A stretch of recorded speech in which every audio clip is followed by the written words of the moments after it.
Nagpur film festival अंतर्गत नागपूर चलचित्र foundation आणि राष्ट्रसिंह तुकडोजी महाराज युनिव्हर्सिटी यांच्या संयुक्त आयोजनाने या खास स्क्रिप्ट रायटिंग सेशन महानायकावर कथा सांगणे सत्रात आपले मनपूर्वक स्वागत आहे। मी आपली सूत्रसंचालिका आणि आजच्या या सत्राची सूत्रे सांभाळताना मला प्रचंड आनंद होत आहे। आम्हा सर्वांसाठी स्टोरी टेलिंग म्हणजे फक्त कथा सांगणं नाही, तर ती एक कला आहे, एक अनुभव, एक संवाद आहे। आजच्या या सत्रामध्ये आपल्याला काही खास तंत्रे कळतील। स्टोरी टेलिंगमध्ये या सत्राला अजून एक प्रभावी पडते आणि आमचे विशेष आज आपल्या बरोबर उपस्थित आहे दीपलक्ष्मी भट मॅम आणि लकेश्वर चंदवानी सर। मी रुचा मॅमला विनंती करते की ते समोर येऊन दीपलक्ष्मी मॅमला पुष्पगुच्छ देऊन त्यांचं स्वागत करतील।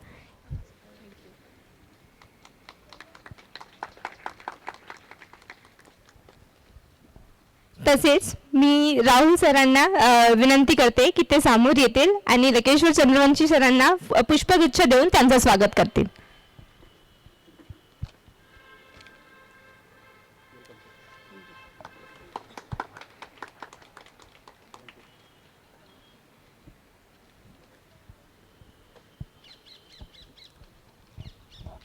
आता या सत्राला पुढे नेण्यासाठी मी दीपलक्ष्मी मॅमला आमंत्रित करते की ते मंचावर येतील आणि या सत्राला पुढे नेतील। नमस्कार। सगळ्यात आधी तर चलचित्र फाउंडेशन आणि राष्ट्रसंत तुकडोजी महाराज नागपूर विद्यापीठ आयोजित या फिल्म फेस्टिवलच्या स्टोरी टेलिंग सेशनमध्ये त्यांनी मला आमंत्रित केलं, मला हा एक प्लॅटफॉर्म दिला, त्याबद्दल मी सगळ्या ऑर्गनायझर्सचे आभारी आहे। आणि सगळ्यात महत्त्वाचं म्हणजे की इतका सुंदर विषय अहिल्याबाई होळकर हा माझ्या पदरी पडला हे मी माझं भाग्य समजते। अहिल्याबाई होळकर आपल्याला यावर्षी खूपच परिचयाच्या झाल्या आहेत। खरं म्हणजे त्यांच्या जयंतीला आज 300 वर्ष पूर्ण झाली आहेत आणि त्या 300 वर्ष पूर्ण झाल्यामुळे आपण हा अहिल्याबाई हा विषय इतका उचलून धरलाय।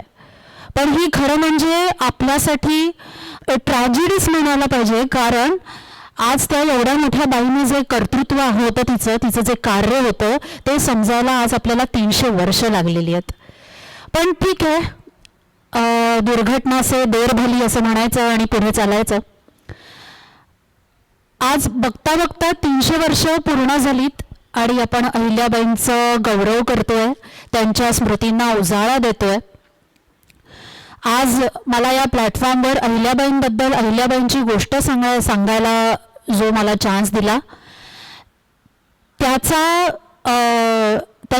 ती सुवर्ण संधी साधून मला अहिल्याबाईंना आपण पुण्यश्लोक मातोश्री या नावाने आपण ओळखतो, पण तिचं एक मोठं कर्तृत्व होतं आणि त्या कर्तृत्वाच्या नावावरच तिला कर्मयोगिनी असं सुद्धा म्हटलं गेलं होतं।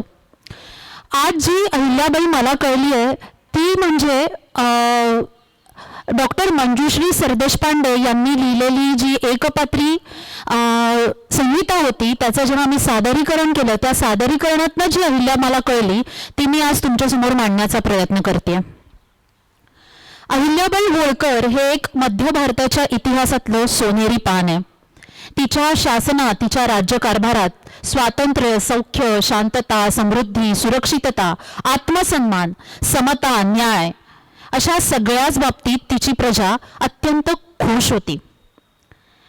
ती तिच्या प्रजेला आपल्या मुलासारखं मानायची आणि म्हणूनच तिची प्रजा तिला मातोश्री किंवा पुण्यश्लोक म्हणत होती। पण आज जेव्हा आपण 300 वर्षानंतर अहिल्याचा विचार करतो तेव्हा आजच्या स्त्रीपर्यंत जर अहिल्या पोचायला हवी असेल तर तिचे कर्म, ती कर्मयोगिनी म्हणून कशी उत्तम ठरली हे मला मांडायला जास्त आवडेल। कारण त्यावेळी ज्या अहिल्याच्या ज्या काही व्यथा होत्या, वेदना होत्या, त्या आज 300 वर्षानंतरही आजच्या स्त्रीच्या त्याच व्यथा आणि त्याच वेदना आहेत। 300 वर्षापूर्वी तिला ते स्वातंत्र्य नव्हतं, पण आजच्या स्त्रीला मात्र ते स्वातंत्र्य मिळालेलं आहे। आज स्त्री च्या बरोबरीनेच नाही तर पुरुषांपेक्षा 2 पावलं समोर गेलेली आहे, पण तरी सुद्धा तिच्या लाईफमध्ये तो स्ट्रगल आहे. तिला सुद्धा त्याच समस्यांना, त्याच प्रॉब्लेम्सला फेस करावं लागतं आणि त्यातनं मार्ग काढावे लागतात. तर अशी ही अहिल्या जर मला मांडायची झाली तर तिचं थोडंसं लहानपण आपण बघूयात. चोंडी गावच्या माणकोजी शिंदे आणि सुशीलाबाईंची ही लेक. 300 वर्षापूर्वी सुद्धा ते जे माणकोजी शिंदे होते त्यांचे विचार पुरोगामी होते आणि त्यांच्या संस्कारात अहिल्याचं जडणघडण झालं आणि त्यामुळे तिला लहानपणीच माणुसकीचं बाळकडू मिळालं. तिला तत्वनिष्ठेनं विचार करण्याची सवय लागली. ती पशुपक्ष्यांवर प्रेम करू लागली. तिची एक गाय होती, त्याचा बछडा होता, तिच्या मेंढ्या होत्या, त्याच्याला एक छोटासा नट्टू होता. या सर्वांवर तिचा अतिशय जीव होता. ती आपण बघतो, जर का सगळ्यांनी बघितलं असेल तर अहिल्याबाईंचा जेव्हा कुठलाही फोटो असतो त्या फोटोमध्ये अहिल्याबाई एक शंकराची पिंड घेऊन उभी आहे, कारण ती खूप शिवभक्त होती. प्रचंड विश्वास होता तिचा शिवावर आणि ती मनोभावे त्यांची आराधना करत होती. ती लहान असताना 7-8 वर्षाची असताना त्यांच्या गावात जे मंदिर होतं त्या मंदिरात जेव्हाही पूजा असायची तर त्या लहान मुलांना ते पुजारी कधीच मंदिरात येऊ देत नसत. हिला सारखा प्रश्न पडायचा की आम्हाला का येऊ देत नाही, आम्हाला पण पूजा बघायची आहे. भयंकर प्रश्न विचारायची, तिला खूप प्रश्न पडायचे.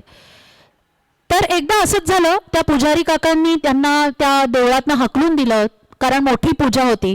तर ही म्हणाली की का आम्हाला पण मोठी पूजा बघायची होती. ते पुजारी काका म्हणाले नाही अहिल्या, तुम्हाला इथे थांबायचं नाहीये, तुम्ही इथनं निघून जा, इथे गडबड करू नका. मग तिच्या डोक्यात प्रश्न आला की आपल्याला का त्या पूजेपासून वंचित ठेवला जात आहे. मग आपण एक काम करू. तिने तिच्या मित्रमैत्रिणींना बरोबर घेतलं आणि त्यांना म्हणाले आपणच आपली पिंड वाळूत तयार करूया आणि त्या पिंडाची रोज पूजा करूया.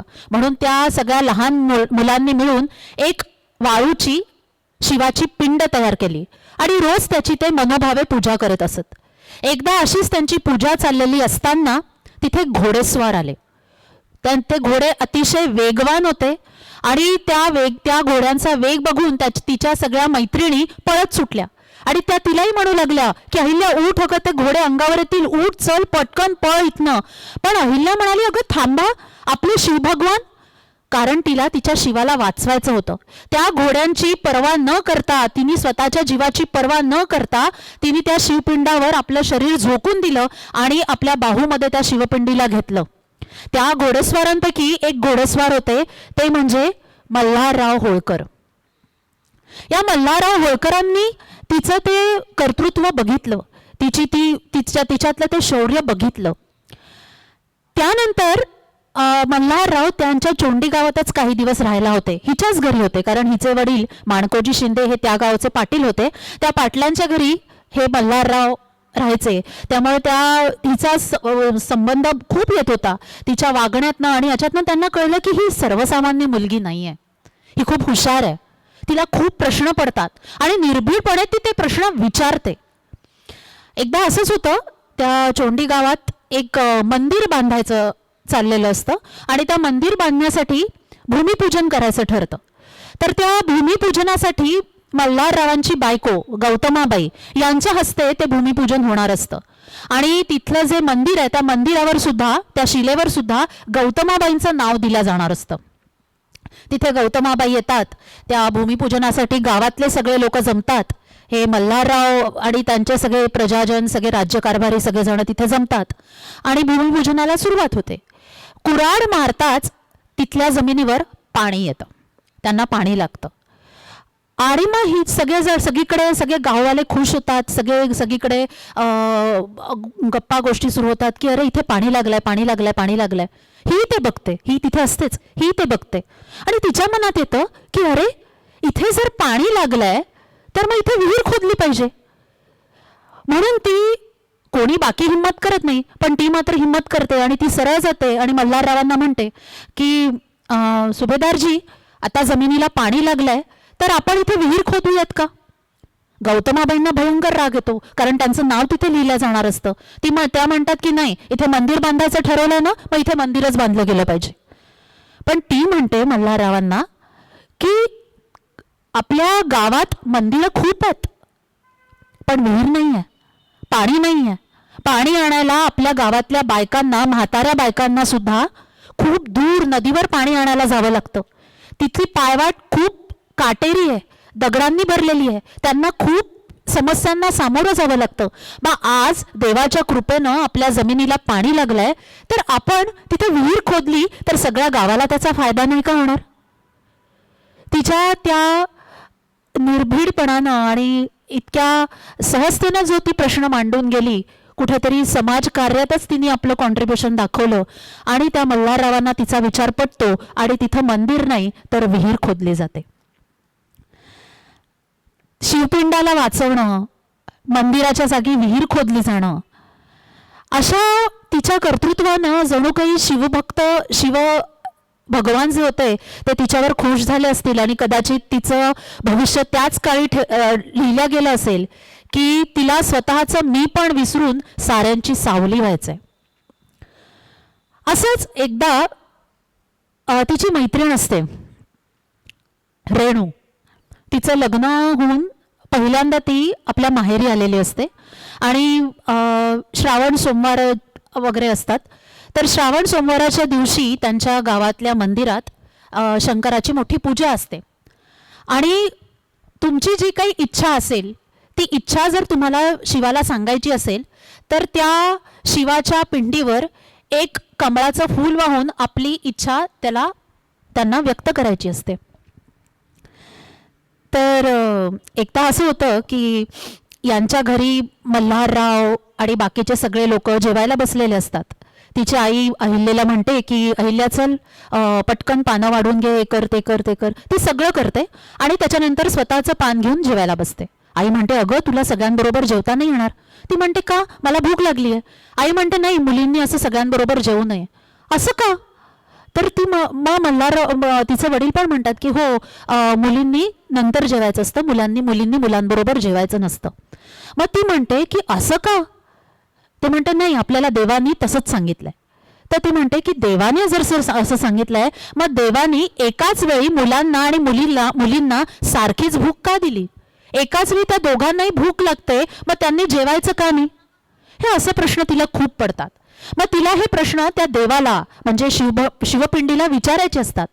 म्हणून ती तलावात जाते. तलावातनं जाऊन पोहून ती कमळ घेऊन येते आणि कमळ व्हायला म्हणून ती त्या देवळात जाते. तर पुन्हा तिथे जे पंडित असतात, ते जे पुजारी असतात, ते म्हणतात की नाही, तुला ते कमळ वाहता येणार नाही. ती म्हणते का? नाही नाही, मुलींनी तर कमळ व्हायचं नसतं.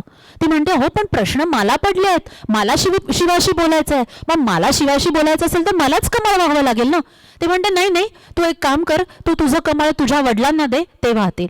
ते म्हणतील, ती त्यांना म्हणते प्रश्न माझे, मला त्या शिवाशी बोलायचं आहे, मग कमळ माझे बाबा का वाहतील? तर ते म्हणतात नाही, त्याचं उत्तर तुला तुझे बाबाच देतील. तर ती म्हणते की मला माझ्या बाबांनीच सांगितलंय की आपलं काम आपणच करावं, स्वतःचं काम दुसऱ्यावर थोपवू नये. तसंच हा कमळाचा पण एक प्रसंग छोटासा राहून गेला. हे कमळं आणायला ती तिच्या मैत्रिणींबरोबर जाते. तलावात बरेच कमळं असतात, पण ती जाते आणि ती तिथलं फक्त एकच कमळ उचलून आणते. तर तिच्या मैत्रिणी म्हणतात अगं तू एवढी पोहत गेली, चिखलात गेली आणि मग तुला तर तू अजून 4-5 कमळं घेऊन येऊ शकली असती, तू एकच कमळ का आणलं? तर ती त्यांना म्हणते की माझे बाबा म्हणतात की आपल्याला जितकं हवंय ना तितकाच नैसर्गिक गोष्टींचा वापर करावा, बाकीचं निसर्गाचं सौंदर्य हे तितकंच अबाधित राहावं. म्हणजे लहानपणापासून तिच्यावर जे संस्कार होत होते त्या संस्कारातनं तिची जडणघडण होत होती. ह्या सगळ्या गोष्टी मल्हारराव तिच्या बघत होते. त्यानंतर दुर्दैवानं रेणू जी आहे ती रेणू विधवा होते. तिचा नवरा मरतो आणि तिचं केशवपन होतं. रेणूचं केशवपन केलं जातं. तिला एका वेगळ्या खोलीत ठेवलं जातं. एकदा अहिल्याला याची काही कल्पना नसते. अहिल्याला कळतं की रेणू गावात आली आहे, म्हणून ती तिला भेटायला म्हणून तिच्या आवडत्या आल्याच्या वड्या घेऊन ती तिच्या घरी जाते आणि तिथला सगळा प्रसंग बघून तिला असं वाटतं की हे काय आहे? एकतर माझ्या मैत्रिणीला रेणूला एका बंद खोलीत ठेवलंय, त्याच्यानंतर तिचे केसही कापून टाकलेत. तिला प्रश्न पडतात आणि ती सगळ्यांसमोर ते प्रश्न विचारते. ती तिच्या आईला विचारते की काकी, रेणूचे इतके सुंदर केस का कापून टाकलेत? आजीला विचारते की अगं, तुम्ही तिला असं मोजकं आणि कोरडं जेवण का देताय? तुम्ही तिच्याशी इतकं वाईट का वागताय? कालपर्यंत तर तुम्ही तिच्यावर इतकं प्रेम करत होतात, मग आज तिला इतकी वाईट वागणूक का देताय? तर तिची आजी म्हणते, अगं अहिल्ये, तुला माहिती आहे ना, रेणूचा नवरा देवाघरी गेलाय, आता तिला असंच जीवन जगावं लागले. अहिल्याला पटत नाही. अहिल्या म्हणते की का? तिचा नवरा गेला त्यात तिची काय चूक आहे? मी तिच्याशी असं नाही वागणार, मी तिच्याशी प्रेमानंच वागणार. ती खूप वाद घालते. हा प्रसंग जेव्हा चाललेला असतो तेव्हा मल्हारराव पण तिथे असतात. त्या मल्हाररावांना तिची गोष्ट पटते आणि मल्हारराव अहिल्याला रेणूच्या आयुष्याची सगळी जबाबदारी मी घेतो असं वचन देतात. मल्हाररावांना अहिल्या आवडलेलीच असते आणि मग मल्हारराव आपल्या एकुलत्या एका मुलासाठी, खंडेरावासाठी अहिल्याच्या वडिलांकडे अहिल्याचा हात मागतात, अहिल्यासाठी मागणी घालतात आणि मोठ्या थाटात अहिल्याचं लग्न आपल्या एकुलत्या एका मुलाशी, खंडेरावाशी लावून देतात.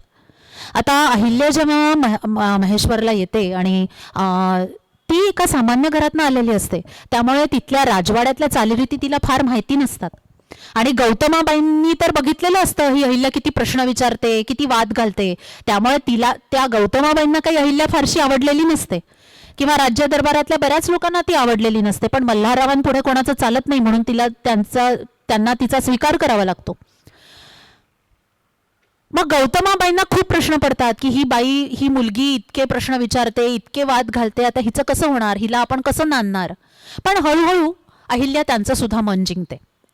अहिल्याला 4 सासवा आहेत, गौतमाई, द्वारकाई, बनाई आणि हरकुआई.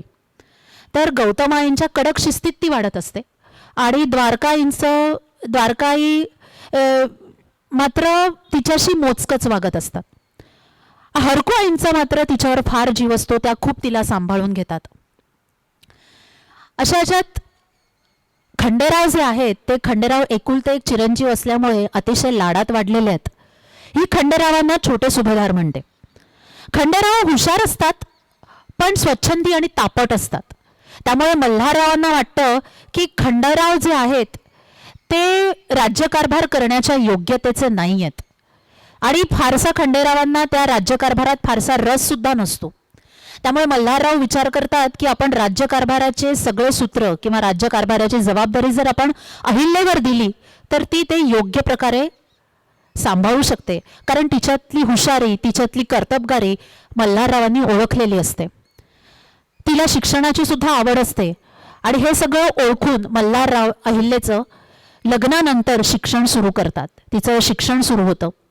तिला बरेच म्हणजे राजकारणातले, त्याच्यानंतर ट्रिक्स कशा वापरायच्या, प्लॅनिंग कसं करायचं, मॅनेजमेंट कसं करायचं, या सगळ्या छोटे छोटे पैलू जे आहेत राज्यकारभारातले, शासनातले, ते सगळे ते तिला हळूहळू शिकवतात. एकदा असं होतं की भिंड आणि गोंड हे लोक मालव्यावर आक्रमण करतात. आक्रमण म्हणजे चोरी करतात, तिथल्या लूटमारी करतात, तिथल्या लोकांना मारतात. त्यामुळे सगळं गाव खूप त्रस्त झालेलं असतं. पण त्या गुंडांना,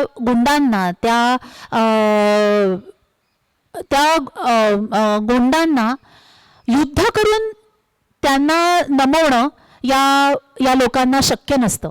अहिल्याला त्याची जाणीव असते आणि म्हणून ती राज्य दरबारात येते आणि ती म्हणते की हे गोंड, भिल्ल, रामोशी यांनी हे जे आपल्याला लुटतायत, चोरीमारी करतायत, यांना आपल्याला युद्धाच्या मार्गाने थांबवणं अशक्य आहे.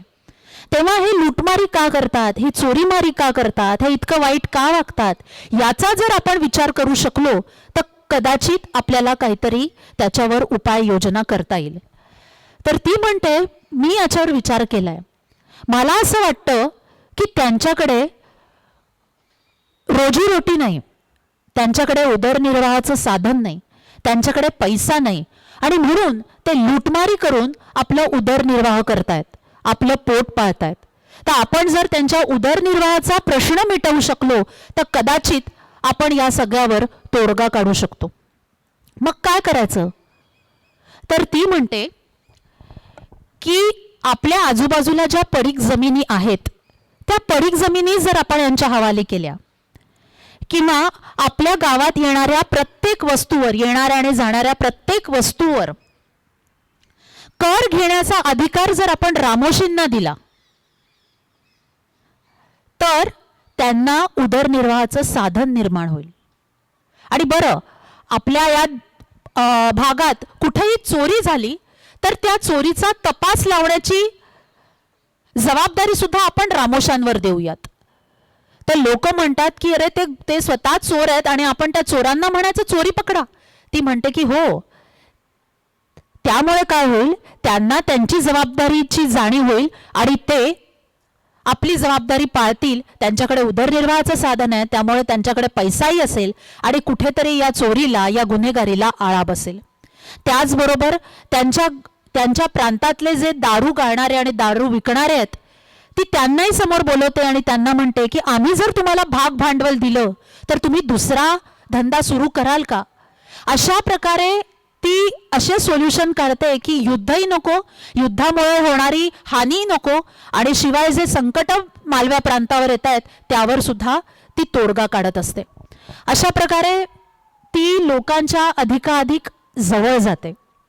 बरं, हे सगळं बघत असताना खंडेरावांना मात्र हिच्याबद्दल म्हणजे खंडेरावांना सतत असं वाटत असतं की आपल्यापेक्षा हिचंच जास्त कौतुक होत आहे, हिलाच जास्त कर्तृत्ववान समजलं जात आहे.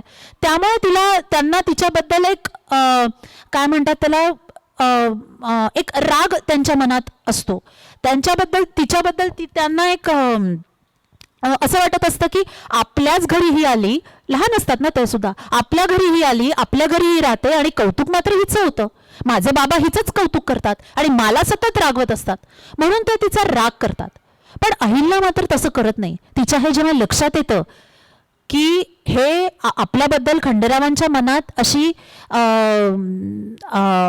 भावना आहे, आपलं कौतुक होत आहे ते त्यांना आवडत नाही आहे, तर ती त्यांचा राग नाही करत, तर ती उलट त्यांचं मनोबल वाढवते, त्यांना मोटिवेट करते आणि हळूहळू त्यांना मदत करते. हळूहळू त्यांचंही कार्य उजवं ठरत जातं आणि त्यांच्या असं लक्षात येतं की आपल्याबरोबर जर अहिल्या असेल तर आपण सगळ्या राज्यकारभाराची जबाबदारी आपण दोघं मिळून चांगली पार पाडू शकतो, आणि म्हणून ते सुद्धा तिला सपोर्ट करायला सुरुवात करतात. पण जसं मी म्हटलं की तिला 4 सासवा होत्या. त्या 4 सासवांमधली जी द्वारकाई असते त्या द्वारकाईला मुलगा नसतो, मुलगी असते. आणि तिला सतत असं वाटत असतं की आपली मुलगी राणी व्हावी, आपल्या जावयाला या मालव्या प्रांताचा सुभेदार होता यायला हवं. आता मल्हाररावांना काही छोट्या सुभेदार म्हणजे खंडेरावांवर फारसा विश्वास नसतो. त्याचा गैरफायदा घेऊन द्वारकाई सतत त्यांच्यासमोर असे प्रश्न निर्माण करते की खंडेराव त्या गादीवर बसण्याचा योग्यच नाहीये, त्यामुळे तुम्ही त्याला गादी देऊ नका, तुम्ही माझ्या जावयाला गादी द्या. असे बरेच काय म्हणतात त्यांच्यासमोर समस्या निर्माण करत असते. पण अहिल्या मात्र खंडेरावाला त्यांच्या सतत पाठीशी असते आणि ती त्यांना बरोबर मार्ग दाखवत असते. पण हा जो द्वारकाईंचा जावई आहे गुणोजी, त्याला मात्र सुभेदार होण्याची लालसा इतकी जास्त असते की तो गुणोजी खंडेरावांना खूप त्रास देत असतो, खूप अडचणी निर्माण करत असतो, खूप चुकीचं वागत असतो. त्यामुळे मल्हारराव त्या गुणोजीला सेनापती पदावरून काढून टाकतात. त्यांनाही सेनापती पदावरून काढून टाकतात आणि त्याच्या वडिलांना सुद्धा त्या प्रांताच्या बाहेर काढून देतात.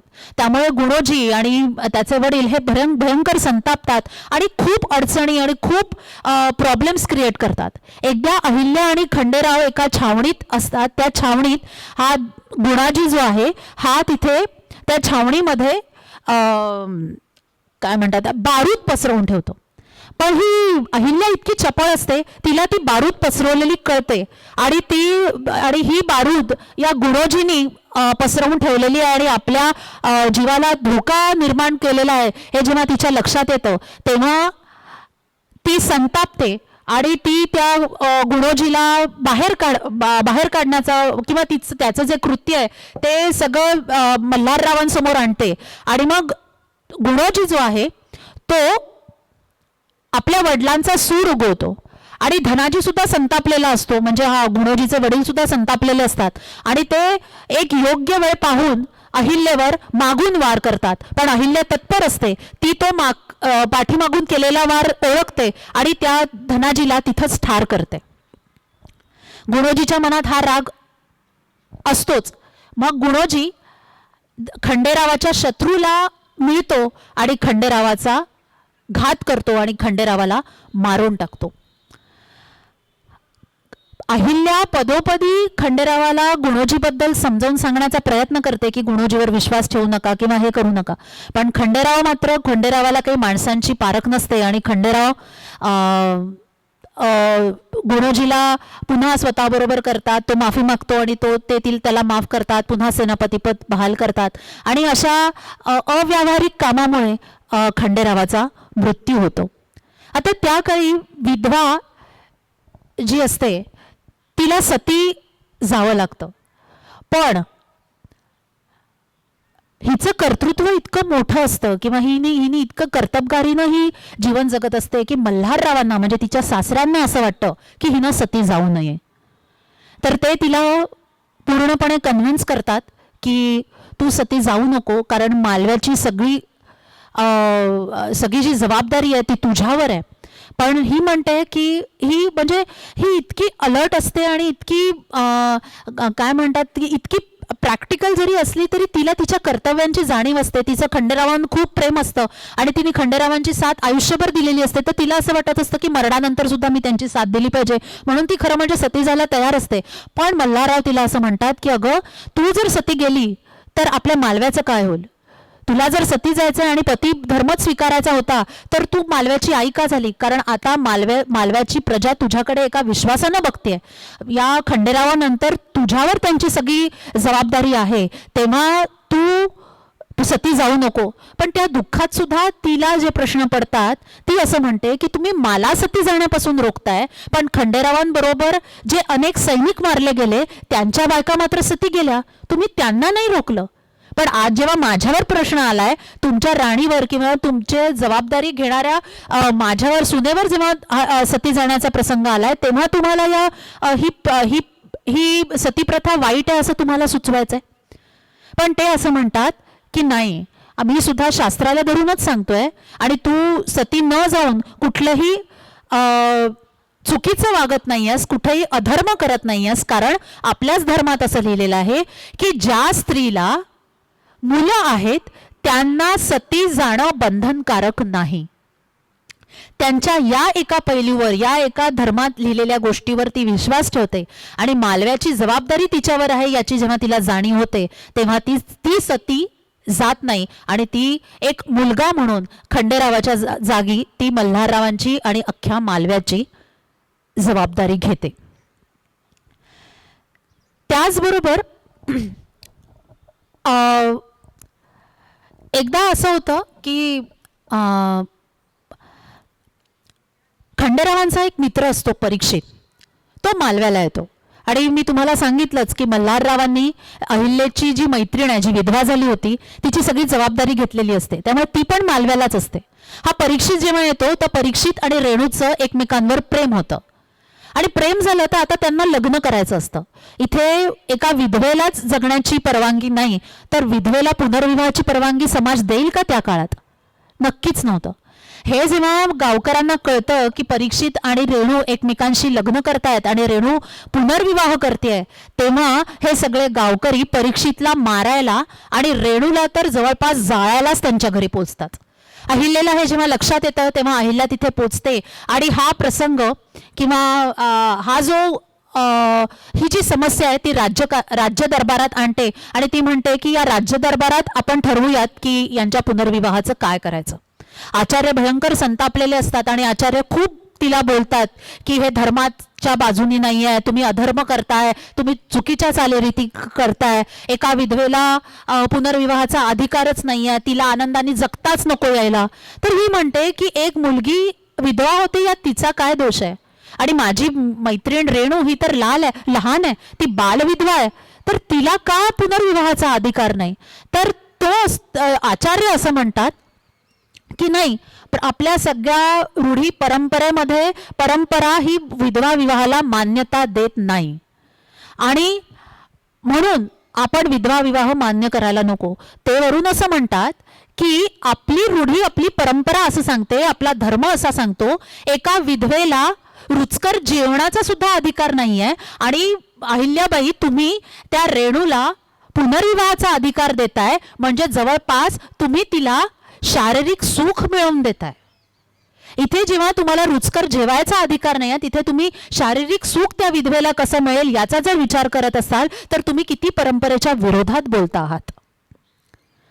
मग ती असं म्हणते की आचार्य, तुम्ही जो शास्त्र सांगतायत आणि तुमच्याकडनं मला शास्त्रार्थ कळतोय हे माझं भाग्य आहे, पण मला एक प्रश्न पडलाय की इथे विधवेच्या पुनर्विवाहाला तुम्ही अयोग्य ठरवताय, पण जेव्हा एक विदूर म्हणजे ज्याची बायको देवाघरी गेली आहे अशा माणसाला, अशा पुरुषाला मात्र तुमचा समाजच सांगतो, समजावून सांगतो की बाबा रे, तू दुसरं लग्न केलं पाहिजे, तू पुनर्विवाह केला पाहिजे, तू पुनर्विवाह केलास तर तुझा वंश वाढेल. म्हणजे वंश वाढवण्यासाठी माणसानं पुनर्विवाह केलेला चालतो पण स्त्रीनं नाही. तर इथे आचार्य पुन्हा खवळतात. ते म्हणतात हा पुरुष प्रधान संस्कृती आहे, पुरुषामुळे वंश वाढतो, पुरुष हा पिंडदान करत असतो, तर हे सगळे अधिकार पुरुषाला असल्यामुळे पुरुषाला पुनर्विवाहाचा अधिकार आहे, स्त्रीला नाही.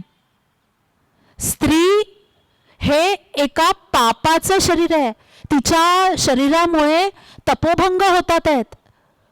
मग ती पुन्हा सात्विकतेनं त्या आचार्यांना विचारते की आचार्य, मग आपण सगळे पापीच ठरलो नाही? कारण आपण सगळ्यांनी सुद्धा त्या स्त्रीच्याच पोटी जन्म घेतलाय. जर स्त्रीचं शरीर हे पापाचं घर आहे, मग आपण त्याच घरातनं जर जन्म घेतलाय तर आचार्य, तुम्ही आम्ही सुद्धा पापीच ठरलो की? मग पुन्हा आचार्य खवळतात आणि आचार्य म्हणतात की तुम्ही जे म्हणताय की स्त्री आणि पुरुष सगळे समान आहेत, पण स्त्री पुरुष कधीही समान नाही आहेत. मग ते पुन्हा शास्त्र मांडतात आणि पुनर्विवाहाला विरोध करतात. तर ती असं म्हणते की स्त्रीला तुम्ही प्रत्येक वेळी कलंक मानलाय किंवा समाजद्रोहाचं कारण मानलंय. तुम्हाला असं वाटतंय की त्यामुळे समाज कलंक होईल, समाजात चुकीच्या चालीरीती बनतील. पण मी जितकं शास्त्र आणि धर्म बघितलंय त्यात प्रत्येक वेळी स्त्रीच पुरुषाच्या हिंसेची किंवा पुरुषाच्या लालसेची शिकार बनली आहे.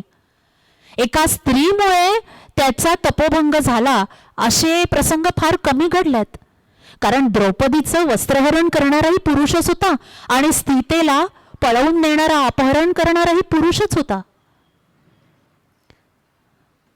मग ती असं म्हणते की प्रत्येक गोष्टीचे, प्रत्येक शास्त्राचे आणि शस्त्राचे दोन पैलू असतात. ते दोन्ही पैलू आपण समजून घेतले पाहिजे. कारण शस्त्राचे दोन पैलू हे रामाला आणि रावणाला एकमेकांपासून वेगळं ठरवतात ना. तोच शस्त्र जेव्हा रामाने वापरलं तेव्हा रामायण घडलं आणि तेच शस्त्र जेव्हा रावणाने वापरलं तेव्हा लंकादहन झालं. ह्या गोष्टी.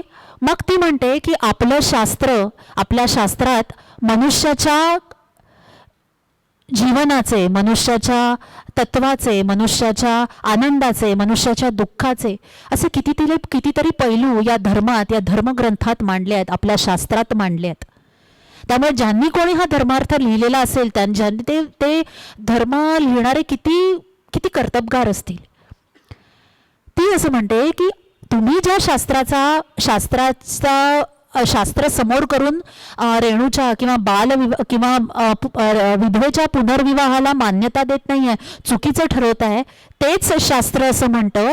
त्या शास्त्रात बौद्धायन धर्मसूत्र आणि अस्वलायन गृहसूत्र असं सांगतात की जेव्हा एका स्त्रीचा नवरा मरतो तेव्हा त्या स्त्रीनं त्या पुरुषाबरोबर, त्या नवऱ्याबरोबर सती जाण्यास निघावं आणि त्या प्रेताला जो अग्नी देतो तो अग्नी त्या मृतकाच्या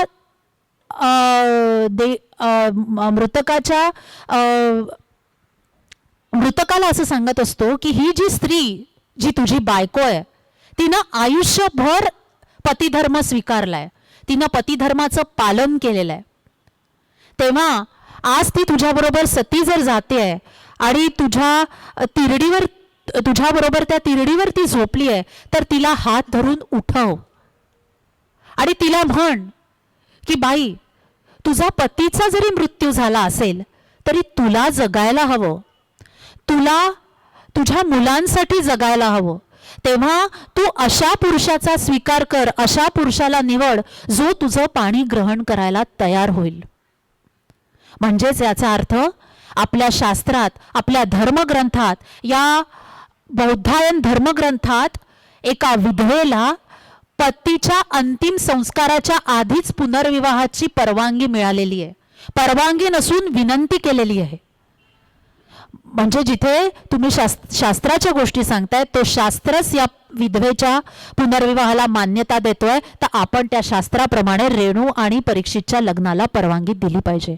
आणि मल्हारराव तिथे असतातच. मल्हारराव या सगळ्या आचार्यांच्या आणि अहिल्याच्या सगळ्या गोष्टी ऐकतात आणि ते परीक्षितचं आणि रेणूचं लग्न लावून देतात. आणि तेव्हापासून म्हणजे अहिल्या पुन्हा एक पायंडा तोडते, तो म्हणजे पुनर्विवाहाचा. सती जात नाही, पुन्हा पुनर्विवाहाचा सुद्धा ती पायंडा लावते. तसंच तिनं वुमन एम्पॉवरमेंटसाठी, महिला सबलीकरणासाठी सुद्धा खूप काम केलं. महेश्वरच्या साड्या सगळ्यांना माहिती असतील, माहिती आहे ना, महेश्वरची साडी माहिती आहे, महेश्वरी साडी आपण म्हणतो. ती महेश्वरी साडीची निर्मिती करण्यामागे, ते उत्पादन करण्याची जी गिरणी आहे, ती पहिल्यांदा अहिल्यानं केली. तिनं तिथल्या प्रांतातल्या त्या ज्या महिला होत्या, ज्या विधवा होत्या, त्यांच्यासाठी उदरनिर्वाहाचं साधन तिनं निर्माण केलं, त्यांना रोजगार मिळवून दिला. तर अशा प्रकारे तिनं महिलांना स्वातंत्र्य करण्यासाठी, सन्मानानं जगण्यासाठी ती खूप झटली. ती धार्मिक होती पण धर्मभोळी नव्हती. तेव्हा तिला आपण खूप ऐकलंय की अहिल्यानं खूप मंदिरं बांधलीत, जीर्णोद्धार केला. पण हा सगळा जीर्णोद्धार किंवा ही सगळी मंदिरं जी आहेत ती तिने तिच्या स्वखर्चाने केलीत. राज्यकारभारातली जी संपत्ती होती त्याचा वापर करून तिने कधीच केलं नाही. तिनं तिचं आयुष्य इतकं सामान्यपणे जगली ती. आणि पुन्हा तिनं जसे सामान्यपणे जगली त्याचप्रमाणे तिनं तिच्या मुलांवर तिनं तसेच संस्कार केले. जेव्हा तिच्या मुलीचं लग्न ठरवण्याची वेळ आली, तर तिने तिच्या मुलीचं लग्न एका चांगल्या राजघराण्यातल्या मुलाचं स्थळ तिच्यासाठी आलेलं असताना सुद्धा ती अशा मुलाची निवड करते जो कर्तबगार आहे, जो स्वाभिमानी आहे. त्याच्याजवळ तो पैशानं श्रीमंत नसून तो मनानं श्रीमंत आहे. तो लोकांवर प्रेम करणार आहे, लोक त्याच्यावर प्रेम करणार आहेत. तो त्याच्यात राज्यकारभार चालवण्याचं कर्तृत्व आहे. इथे सुद्धा तिची सासू तिला विरोध करते आणि ती म्हणते की आपण अशा कुठल्याही गरीब मुलाच्या हाती आपण आपल्या मुलीला आपण नाही देऊयात. तर ती म्हणते की नाही, पैशामुळे आपण वस्तू विकत घेऊ शकतो पण पैशामुळे आपण सुख विकत घेऊ शकत नाही. तेव्हा मला माझ्या मुलीला आत्मसन्मान, स्वाभिमानानं जगणारं सुखी आयुष्य द्यायचं आहे. मला माझ्या मुलीला समाधानी आयुष्य द्यायचं आहे. म्हणून ती तिच्या मुलीचं लग्न सुद्धा परजाती असून सुद्धा एका गरीब घरात ती तिच्या मुलीचं लग्न लावून देते. त्याचबरोबर बघा, तिचं आयुष्य असं असतं की ती इतके चांगलं कामं करत असते, तिचं इतकं चांगलं कार्य असतं. तिला तिच्या प्रांतातले लोक मातोश्री म्हणत असतात, मातोश्री म्हणून तिच्याकडे बघत असतात. पण तिचा मुलगा मात्र तिला तो रिस्पेक्ट देत नाही. तो फार द्वाड असतो, लाडात वाढलेला असतो, बेजबाबदार असतो. पण त्याला सुद्धा आता माझा एकुलता एक मुलगा आहे, तर आपण त्याच्या ज्या काही चुका आहेत त्या आपण पोटात घालूया आणि तो जसा वागेल तसं त्याला वागू देऊयात, या विचारांची ती नसते. तिनं जसं प्रांतातल्या लोकांनी चूक केली तर त्यांना जशी तिने शिक्षा दिली तशीच शिक्षा ती तिच्या मुलाला सुद्धा देते. एक छोटासा प्रसंग असा आहे की तो मालेराव त्याचं नाव असतो. मालेराव आपल्या मित्रांबरोबर घोडेस्वारी करत असतो आणि जंगलात फिरत असताना जंगलातनं जाऊन तो बाजारात जातो. बाजारात एक म्हातारा पेरू विकणारा असतो. हा उतरतो आणि तो त्या पेरूवाल्याकडनं खूप पेरू घेतो, खातो आणि निघण्याचा प्रयत्न करतो. तेव्हा तो पेरूवाला म्हणतो की मला माझे पैसे द्या, माझे पेरू घेतलेत तर पैसे द्या. तो म्हणतो तू माहिती आहे ना तू कोणाला विचारतोयस, मी हे सगळं माझंच आहे, ही सगळी संपत्ती माझी आहे, त्यामुळे ती पेरू सुद्धा माझे झाले, मी काही तुला पैसे देणार नाही. तो जेव्हा म्हणतो की नाही असं करू नका, माझी रोजीरोटी आहे ही, मला जर पैसे दिले नाही तर माझ्या आज घरी चूल पेटणार नाही, तर तुम्ही असं करू नका, तर तो त्याला मारतो आणि निघून जातो. तेवढ्यात अहिल्या तिथे येते. अहिल्या ते सगळं बघते आणि मग ती म्हणते की मालेरावाला म्हणते की हे बरोबर नाही आहे, हे चूक आहे, तू त्याला त्याचे पैसे दे. तर तो म्हणतो की नाही. मग त्याला अद्दल घडवण्यासाठी ती तर त्याचे पैसे देते, त्याला अद्दल घडवण्यासाठी ती त्या पेरूवाल्याच्या घरी त्याला ठेवते. त्याला म्हणते तू आता राज्यात यायचं, आपल्या दरबारात यायचं नाही, आता तू स्वकष्टानं पैसे कमवायचे, त्या पेरूवाल्याचे पैसे परत करायचे आणि मगच आपल्या दरबारात यायचं, आपल्या राजवाड्यात यायचं, तोवर तुला आपल्या राजवाड्यात जागा नाही. अशा प्रकारचे संस्कार करून, अशा प्रकारचं जडणघडण करून ती आपल्या मुलाला वळणावर आणते आणि मग हाच मालेराव तिला प्रत्येक लढाईत तिची साथ करतो. अशा प्रकारे तिनं आपल्या मुलांवर पण संस्कार केले आणि आपलं राज्यकारभार तर ती व्यवस्थित सांभाळतच होती. दुर्दैवानं तिच्यावर बरेच वाईट प्रसंग आले. खूप लहान वयातच तिचा नवरा गेला. मग तिचे वडिलांप्रमाणे असणारे ज्यांनी प्रत्येक वेळी तिची साथ दिली, तिचे सासरे गेले. असे एकावर एक तिच्या जवळच्या लोकांचा मृत्यू होत होता. मल्हाररावच्या हयातीतच तिच्यावर राज्यकारभाराची बरीचशी जबाबदारी तिच्यावर आलेली होती आणि मग ती राज्यकारभार सांभाळतच होती. तर मल्हारराव म्हणतात की पूर्णपणे म्हणजे ऑफिशियली आता तू हा राज्यकारभार सांभाळ.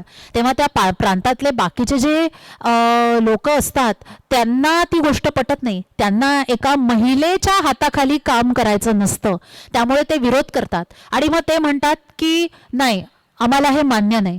म्हणून ते प्रत्येक जण आपला प्रांत वेगळा मागतात. त्या मालव्याचे तुकडे करण्याचा प्रयत्न करतात, कारण प्रत्येकाला आपल्या प्रांताचा सुभेदार व्हायचं असतं. ती त्या प्रत्येकाला सडेतोड उत्तरं देते आणि अखंड मालवा टिकवण्यासाठी ती आयुष्यभर झटते. आता तिच्यानंतर या मालव्याची जबाबदारी कोण घेईल, तर तिची इच्छा असते की तिचा जो नातू आहे म्हणजे तिच्या मुलीचा, मुक्ताचा मुलगा, त्याला आपण आपली ती जबाबदारी देऊयात. पण तो सुद्धा आजारी असतो आणि क्षयरोगानं त्याचा मृत्यू होतो. त्याचा मृत्यू झाल्यानंतर तिच्या जावयाचा म्हणजे परीक्षितचा सुद्धा मृत्यू होतो. आणि मग मुक्ता जी असते ती खूप सामान्य मुलगी असते. तर ती म्हणते आईला की मला सती जायचं आहे. तर ती म्हणते अगं असं करू नकोस, तू सती जाऊ नकोस, मला एकटं पाळू नकोस.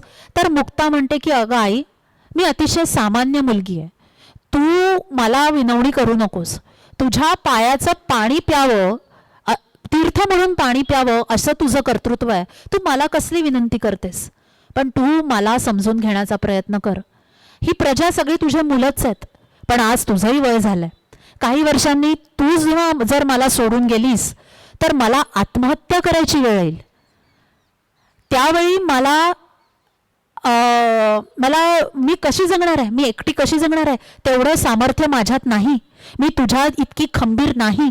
त्यामुळे आज सती जाऊन मला उदंड माथ्यानं मला माझ्या नवऱ्याबरोबर जाऊ दे. आणि ती अशा प्रकारे तिला विनवणी करते की अहिल्या तिच्या पुढे कमी पडते आणि तिची मुक्ता, तिची मुलगी सुद्धा सती जाते आणि अहिल्या पूर्णपणे एकटी पडते. त्याच दरम्यान तिच्यावर खूप दुःखाचे डोंगर कोसळतात. पण मालव्याची जबाबदारी तिच्यावर असल्यामुळे ती हे सगळं दुःख पिऊन घेते. ती धार्मिक असते पण धर्मभोळी नसते. तिनं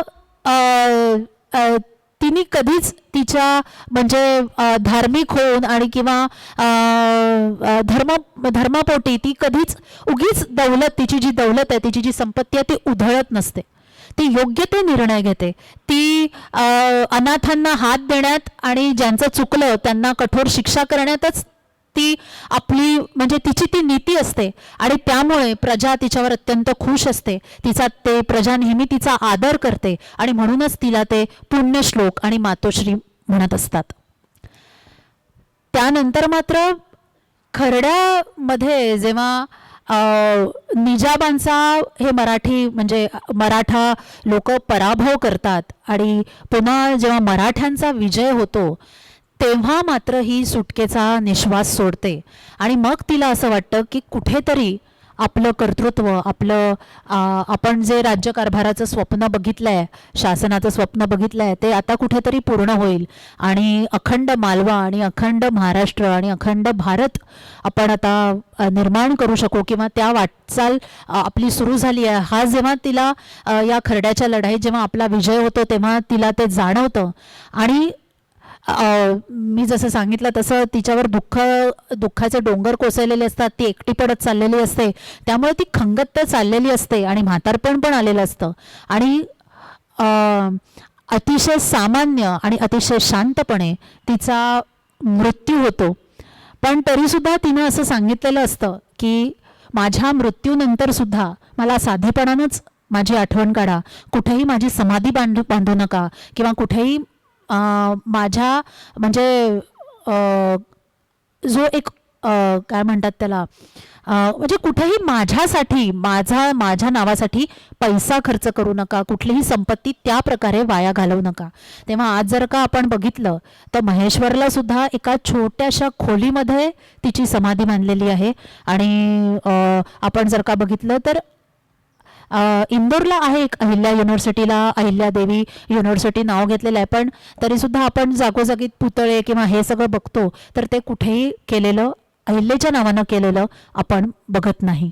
तर अशी ही अहिल्याबाई होळकर, कर्मयोगिनी अहिल्याबाई होळकर. धन्यवाद. धन्यवाद मॅडम. आता आजच्या आपल्या या सत्राला समारोप देण्यासाठी मी चंद्रवंशी सरांना इथे पुढे मंचावर आमंत्रित करते. नमस्कार. कल से आप लोग यहाँ पर कथा कथन का आनंद ले रहे हैं. समय काफ़ी हो गया है, मैं 10 मिनट में विषय समाप्त करता हूँ. चूँकि पुण्य श्लोका अहिल्याबाई होळकर के बारे में आप लोगों ने इतने विस्तार से विचार सुने. पिछले वर्ष मैं महेश्वर गया था और मैं उनके राजधानी देखकर आया हूँ, तो उस बात को मैं जानता हूँ. अभी भारतीय संविधान को लागू हुए 75 वर्ष पूरे होने को आए हैं और पूरे देश में संविधान का 75 वर्ष मनाने का एक उत्सव चलने वाला है. ऐसी स्थिति में संविधान ने जो भारत का जो विधान यानी संविधान और संविधान के विधान का पालन करना ही प्रत्येक नागरिक का कर्तव्य है.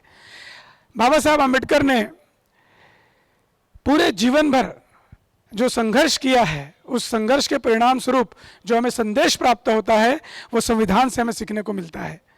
बाबा साहब आम्बेडकर ने बड़े लगन और मेहनत के साथ विपरीत परिस्थितियों में इतना गहन अध्ययन करते हुए उन्होंने डॉक्टरेट की उपाधि ली और विधि, कानून, अर्थशास्त्र के इतने विशेषज्ञ होकर वो उभर कर आए और उनके द्वारा, उनके अगुवाई में भारतीय संविधान की रचना हुई.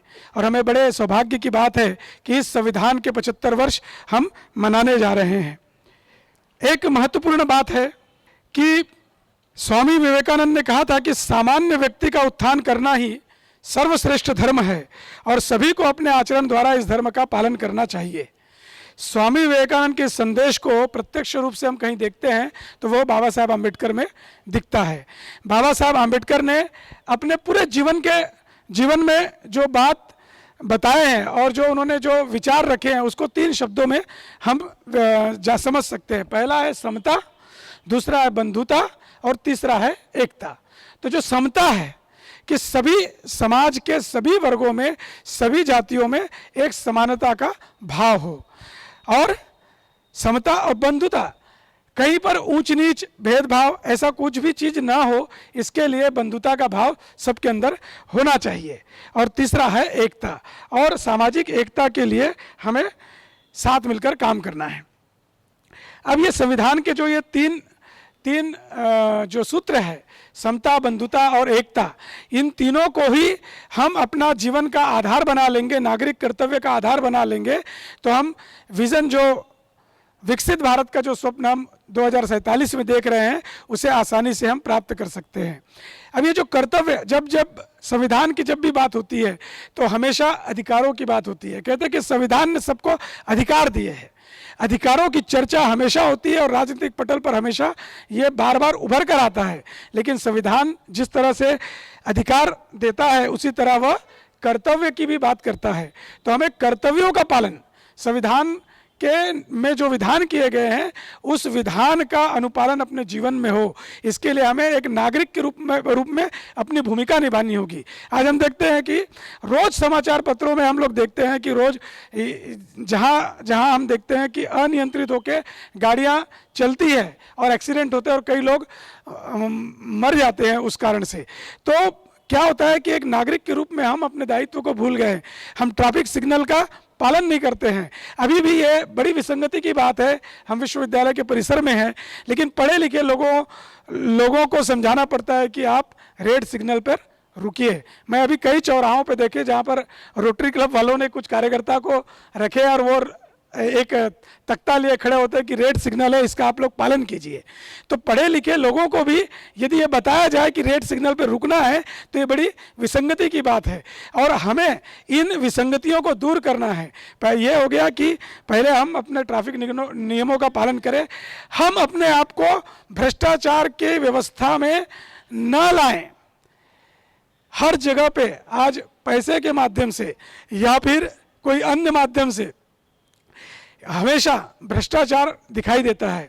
हम ना भ्रष्टाचार के बलि बनेंगे, ना हमारे द्वारा कभी भी भ्रष्टाचार होगा। इसका हमें प्रण लेना चाहिए, तभी हम संविधान के इस विधान का पालन कर सकते हैं। और बाबा साहब आम्बेडकर ने अपने स्वयं के जीवन में करके बताया है कि हम बड़े मेहनत के साथ अपनी पढ़ाई करें और पढ़ाई से जो शक्ति मिलती है, उस शक्ति के बल पर ही हम अपने जीवन को आगे बढ़ा सकते हैं और अपने समाज को आगे बढ़ा सकते हैं। बाबा साहब ने जिस तरह पढ़ाई की थी और उसके बाद जो गुणवत्ता प्राप्त की थी, तो वो बहुत बड़े बड़े पोस्ट पर नौकरी कर सकते थे, उनको बहुत ऑफर भी थे, विदेशों में भी ऑफर थे, लेकिन उन्होंने अपने देश के जन सामान्य की फिक्र की, उनके उत्थान के लिए उन्होंने अनेक संगठनों का स्थापना की। उसके साथ ही उन्होंने कई समाचार पत्र भी निकाले और उन सभी प्रयासों का एक ही हेतु था कि जन सामान्य जो है वो अपने स्थान से ऊपर उठे, जिस स्थिति में है उससे ऊपर उठे और समाज के उत्थान में वो अपना भागीदारी निभा सके।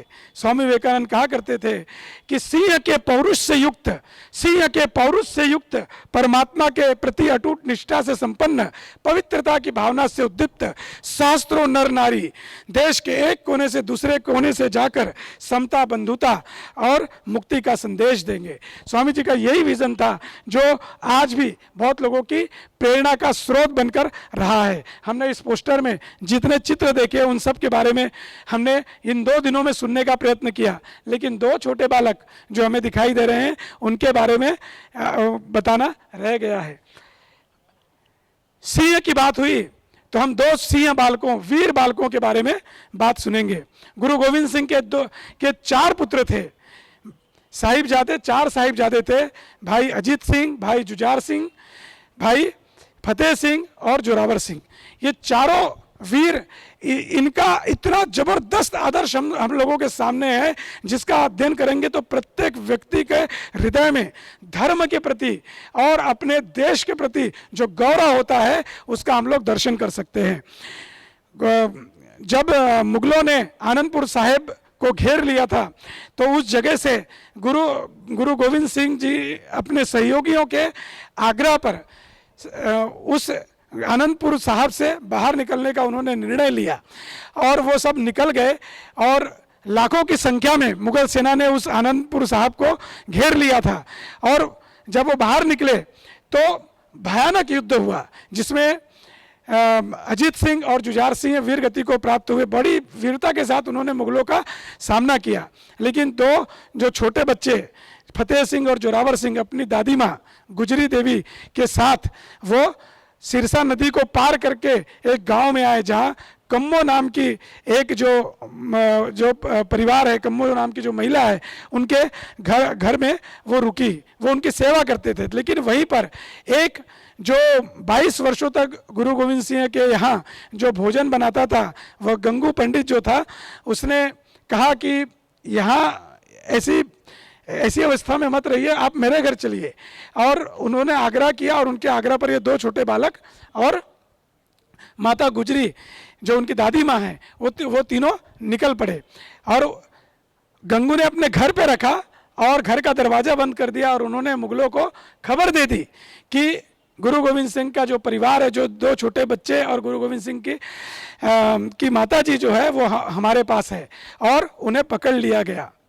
दो छोटे बच्चे, उनकी आयु कितनी थी?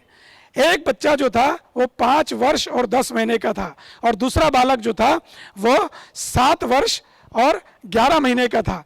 ये जो छोटे बच्चे जुझार फतेह सिंह और जोरावर सिंह, ये दोनों बच्चों को जब पकड़कर लाया गया नवाब वजीर खान के पास, तो जब वो बच्चों को सड़क से रास्ते से लेकर जा रहे थे, तो उस जगह पे जो लोग देख रहे थे कि एक छोटे छोटे बच्चे केसरी पगड़ी पहने हुए और उनके चेहरे पे अद्भुत तेज और उसका जो वीरता युक्त जो उनकी चाल ढाल थी और अब उनके कमर पे जो कृपाण लटके हुए थे, उनको देखकर सारे लोग देखते ही रह गए, उनसे आकर्षित हो गए और बार बार वो कह रहे थे कि ये बच्चों की वीरता तो देखो, इनके चेहरे पे कोई डर नहीं। देखिए आप 6 साल के बच्चे और लगभग 8 साल के बालक, दो छोटे बालक जा रहे हैं और वजीर खान के सामने जब उनको प्रस्तुत किया गया तो वजीर खान ने उनके सामने यह प्रस्ताव रखा। उनके रूप को देखकर तो वो भी आकर्षित हो गए और उन्होंने कहा, तुम इतने सुंदर नन्हे बालक हो, बड़े अच्छे दिखते हो, तुमको हम नवाबों के बच्चों की तरह रखेंगे, बस तुम्हारे लिए एक ही शर्त है कि तुम इस्लाम कबूल कर लो। दो छोटे बालक थे, नहीं, उन्होंने कहा नहीं, हम इस्लाम कबूल नहीं करेंगे, हमें हमारा निज धर्म प्यारा है, पिता दशमेश प्यारा है, गुरु ग्रंथ साहब प्यारा है। ऐसा उन्होंने अपनी बात रखी। बाद में वहाँ जो दीवान थे वो खड़े हुए और उन्होंने उनको फिर से आग्रह किया, देखो यदि तुमने इस्लाम कबूल नहीं किया तो तुम्हें मृत्युदंड दिया जाएगा।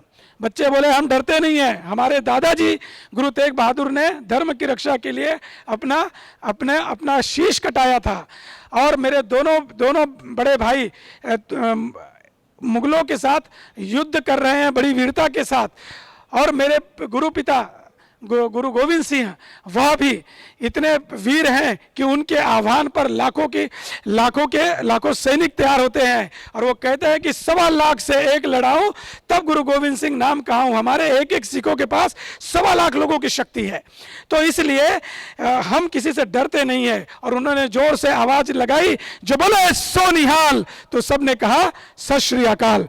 और ये दोनों बालक वैसे खड़े थे, उनके चेहरे पे कोई शिकन नहीं, कोई डर नहीं। तो फिर उनको पूछा गया कि मान के चलो कि तुमको यहां से छोड़ दिया गया तो तुम क्या करोगे?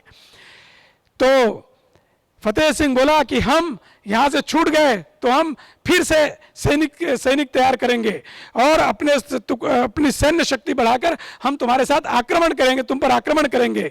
फतेह सिंह की बात खत्म होने को था कि जोरावर सिंह ने कहा कि हम, फिर सवाल पूछा गया कि यदि तुम हार गए तो तब तुम क्या करोगे? जोरावर सिंह ने कहा, हार हमारे शब्दकोश में हार शब्द है ही नहीं, हम विजय के लिए जीते हैं और इसलिए हमें हारने की बात हमसे कीजिए मत, और हम तब तक लड़ेंगे जब तक वीर गति को प्राप्त न हो जाए, लेकिन हम कभी भी हार मानेंगे नहीं। ऐसे वो दो नन्हे बालक थे। उनको जब उनकी ये सारे वीरता युक्त बातें सुनी तो नवाब वजीर खान को बड़ा गुस्सा आया। उन्होंने आदेश दिया कि ये दोनों बच्चों को जिंदा दीवार पर चुनवा दिया जाए, और फिर उन दोनों बच्चों को बीच में खड़ा कर दिया गया और दिल्ली से सरकारी जल्लाद को बुलाया गया, जिसका नाम था शाशल बेग ने दोनों बच्चों को पकड़ा और उनके दोनों चारों तरफ से दीवारें बनने शुरू हो गए। दीवारें बनते जा रहे थे और बार बार उनको पूछा जा रहा था कि अब तुम इस्लाम कबूल कर लो, अभी भी तुम्हारी जान बच सकती है। और ये बच्चे बार बार कह रहे हैं, जो बोले सो निहाल, सत श्री अकाल, वाहे गुरु जी की खालसा, वाहे गुरु जी की फतेह। जी धीरे धीरे दीवार ऊंची होती गई और अब दीवार जो है उनके गले तक आ गया। बड़ा भाई तो हाइट में ऊंचा था और छोटा भाई थोड़ा छोटा था, और जैसे ही दीवार उनके छोटे भाई के सिर के पास आया तो बड़े भाई की आंखों से आंसू निकलने लगे, और वो जो आंसू है वो टपक कर फतेह सिंह के गाल पे गिरा।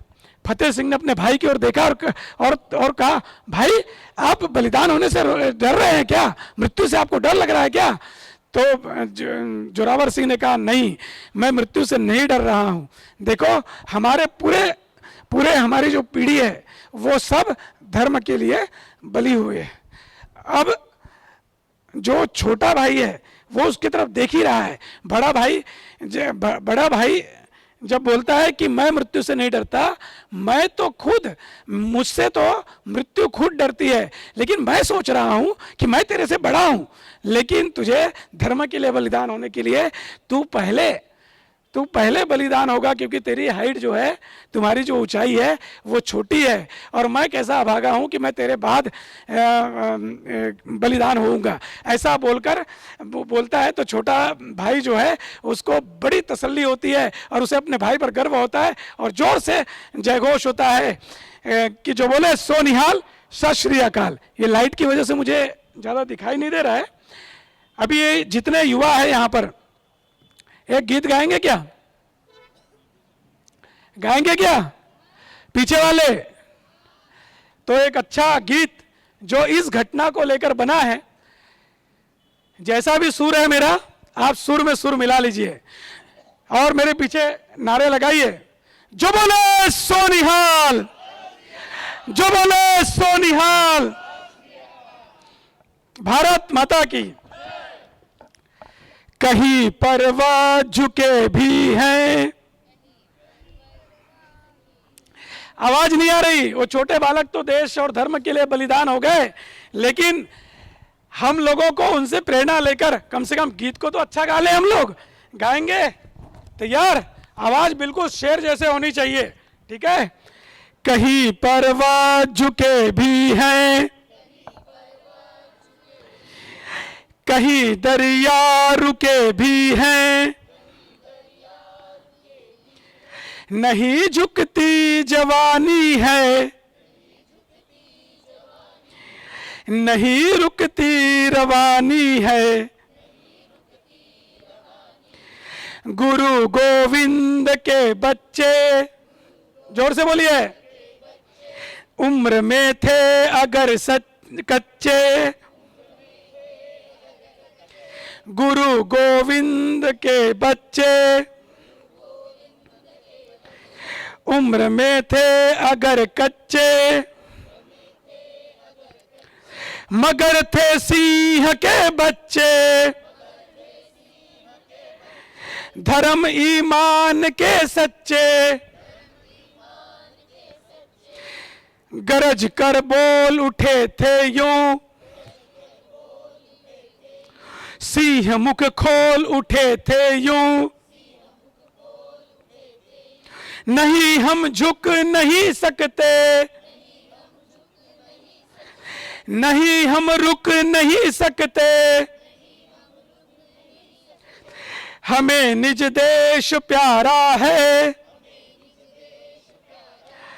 हमें निज धर्म प्यारा है, पिता दशमेश प्यारा है, श्री गुरु ग्रंथ प्यारा है, जोरावर जोर से बोला, फतेह सिंह शोर से बोला, रखो ईटे भरो गारे,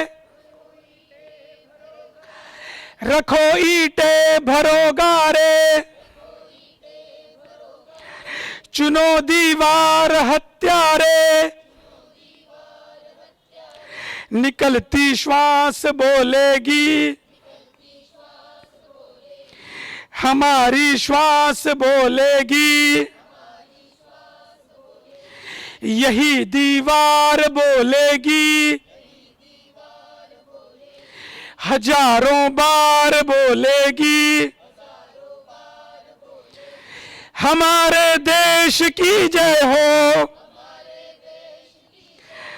पिता दशमेश की जय हो, हमारे धर्म की जय हो, श्री गुरु ग्रंथ साहिब की जय हो।